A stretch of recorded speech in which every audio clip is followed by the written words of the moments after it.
All right.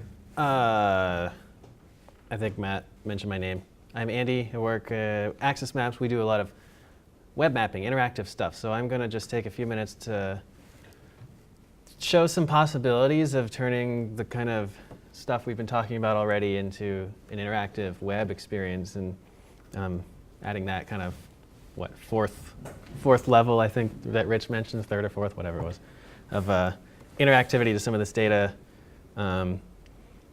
Really, moving, so like the QGIS stuff that Mike showed, a lot of that is for kind of the processing, maybe analysis, kind of preparing your data for this stage, along with the graphical components like the icons Carolyn was making. And then this is everything I'm doing here is really just that like final phase, user, public-facing stuff, and it's all boils down to HTML, JavaScript code, essentially. I know showing a bunch of code and trying to go through that on screen is a terrible idea. I'll flash it up here, but it's more about just to kind of show some really basic examples. So this is my end map here for my little demo, which is, I will caution up front, not a good map because it's not well designed. And if I have a couple minutes, I'll show you better examples of that when you spend more time on this kind of thing. But it is a good example of how actually simple it is to do this part once you have done all the other parts. So what this did here, so in the process of what John was talking about, he made a GeoJSON format file. I think you mentioned that, right? And GeoJSON is a geographic format that web mapping platforms consume really easily. And it's fairly human readable as well. You can see all your data in kind of text format.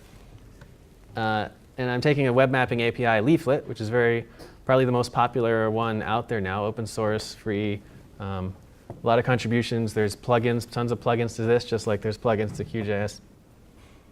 And I've taken that data and dumped it into leaflet along with some of the graphics, and produced this really simple interactive map showing us sort of a subset of some of these health inspection violations of the restaurants in Lexington. I wanted to leave it, this is, the way I coded it up, this is what you get at first, and I told it to zoom to the extent of all the data, and I just wanted to leave it like this to demonstrate how when you're geocoding, you're always going to run into this probably. There's 3 records here where restaurants in Lexington are apparently actually in like Louisville or South Carolina, hence this weird extent. So when you're doing geocoding work, there's a lot of like QA that needs to go into that too. The classic example is what the cool kids call Null Island, which is this 0, latitude, longitude out in the Atlantic Ocean off the coast of Africa. When you have bad data or something, a lot of geocoders just send all those points out there. In this case, somehow they ended up in real places, but just not Lexington. And what this map does is doing some clustering of all these points. There's a lot of them. If you can see that there's 1,416 points here showing up around Lexington. And if you remember what John mentioned is that this is actually representing, it's collapsing all that data into a single point for each restaurant rather than having the original format, which was a lot of duplicating points for each inspection. So apparently there's still like 1,500 restaurants to deal with. Hence this clustering stuff. A web map that has 1,500 points all over it, right, in the same spot is going to be pretty unusable. And this thing is a good plugin, which I'll demonstrate. But anyway, just to show you what this does, you zoom into it. You can zoom around here. I'm using in MapQuest base tiles here, the street map underneath here. MapQuest still exists. And they've got this base map set based on OpenStreetMap data.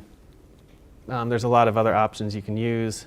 This is the part of the map that I didn't do for this example. Most of the time, you just pull in some base map like this.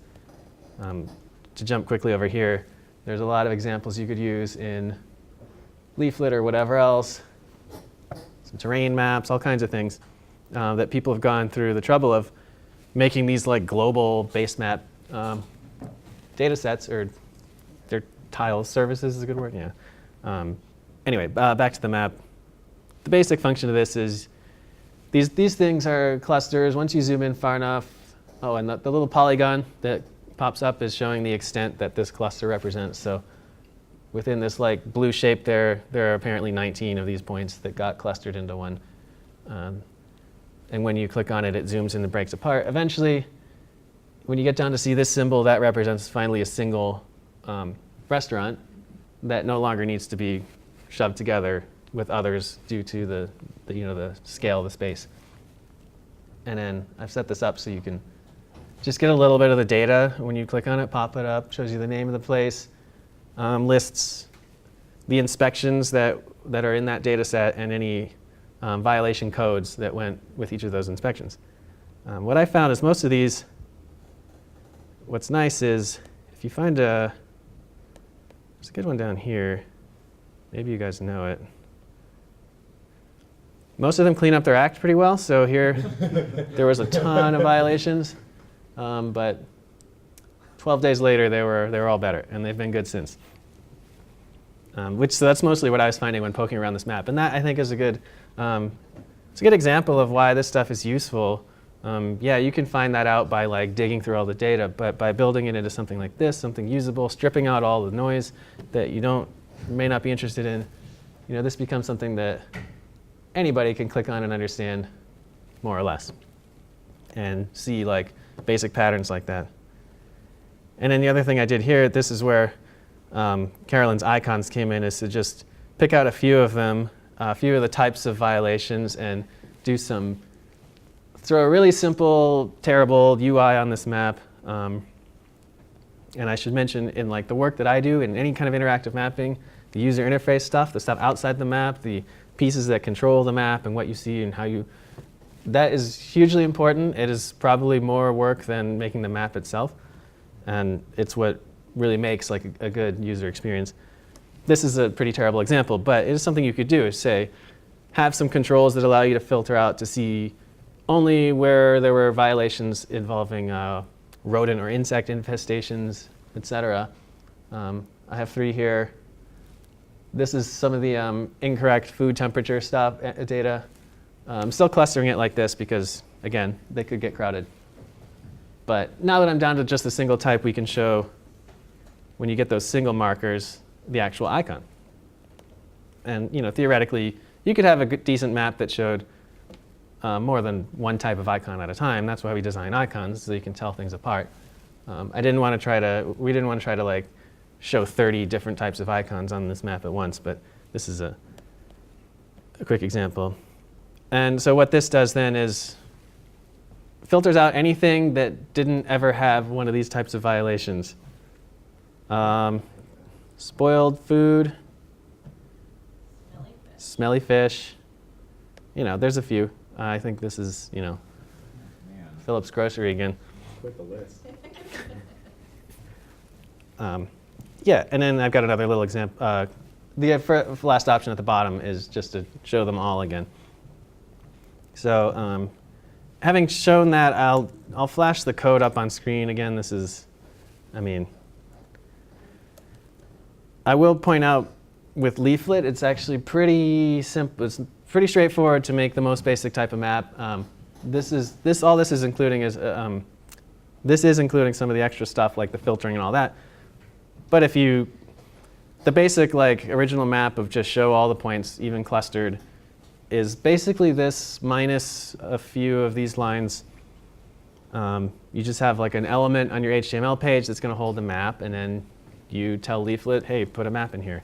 And that's some of this code. Actually, let me start. This is what I had like 3 hours ago. This is the map that shows you just all of those points and has the clusters. And if you think about it, that like clustering behavior and all that is pretty complicated, pretty sophisticated stuff. But that's all some plugin that some smarter person than me wrote. So all I have to do is tell it to link to their little plugin, and then I can use it with like one line of code. So if there's anybody here who's like just getting into web mapping, web development, I think be comforted by that there's a lot of stuff out there that you can just use without necessarily having to understand it. And once you get the basics of how to make like the simple Leaflet map, which you can find on the leaflet page, leafletjs.com. If you're interested in getting to that, they have some really simple tutorials. The hello world, as it were, of maps. Show a point on a map, and then you can go from there to getting a little more complicated, loading the GeoJSON data, clustering it. Here's what I ended up in the final thing. There's a little extra code here to build that. When you click the little pop-up shows up, there's a little code here to produce that. I have to add a little code to define the different icons, linking to these image files that Carolyn produced. A little code to make those little filter buttons at the bottom actually work. And then another more code here. This is a little more involved maybe, but to actually figure out that filtering that says, OK, how do I go and find all the points that match these criteria? And like I said, I should stress, because this is really important in like my company, that you should focus on good design. So that was a really quick example that doesn't look good.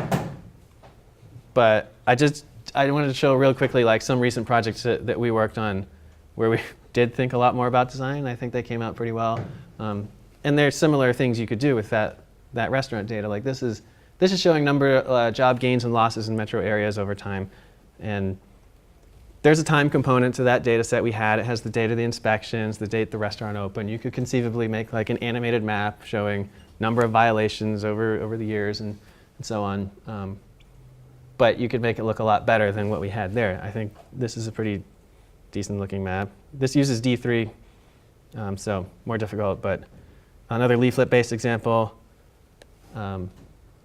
We did design I say we, I don't mean we, I mean one of my coworkers made this really cool base map, and we threw all these points on it. This is the mass observation data set. This was a sort of sociological study, I guess, in the middle 20th century in the UK, trying to have these people write diaries so that we can understand daily life. And this is just kind of a map of some quotes, and you can put them together into sort of thematic stories and things like that. And again, just quick examples of what you can do with interactive maps, how you can actually make them look nice and be friendly to the user and get stuff out of it beyond just a screen full of numbers and text. Like here's that data set that John produced. Not really friendly to the eye. So throwing it into a map like that is a great way for people to understand it.